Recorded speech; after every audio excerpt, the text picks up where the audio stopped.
Join me as I challenge myself to master linear algebra in just 10 minutes flat. Can I do it? Linear algebra is one of the most fundamental mathematical tools that underpins various fields, including computer science, physics, and engineering. It's a crucial component in understanding many concepts, and yet it's often dreaded by students. You know, I've seen so many students struggle with linear algebra. They get intimidated by the sheer number of formulas, the abstract concepts, and the complexity of the notation. But I'm here to tell you that it doesn't have to be that way. With the right approach, linear algebra can be easy to understand, and I'm going to show you how. One of the most common stumbling blocks for students is understanding matrices and vector spaces. They're like, what's the difference between a scalar and a vector? Or how do I multiply two matrices together? And it's not just the definitions that are the problem, it's how to apply them in real-world scenarios. But the thing is, linear algebra is all about patterns and structures.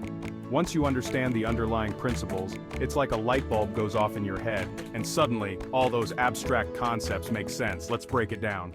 Matrix operations, for example, are simply a way of categorizing and manipulating data. Determinants are like a secret ingredient that helps you solve systems of equations. And eigenvalues? They're like the magic wand that makes diagonalization a breeze. Imagine you're trying to classify images using machine learning. You need to find a way to reduce the dimensionality of the data while preserving the most important features. That's where linear algebra comes in. It's the backbone of many machine learning algorithms, allowing you to extract insights from complex data sets. But linear algebra isn't just limited to machine learning. It's used in physics to describe the motion of objects, in computer graphics to create three-dimensional models, and in engineering to design stable structures. It's an incredibly powerful tool that has far-reaching implications in many fields.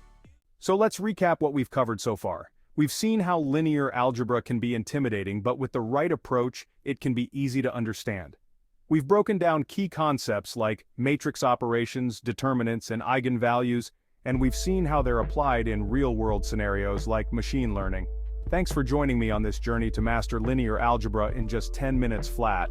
If you're interested in learning more advanced math concepts, be sure to check out my series on calculus, differential equations, and more.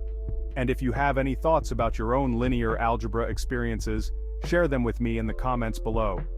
Don't forget to like, share, and subscribe to Geek4Math channel to stay updated with all our latest content and notifications.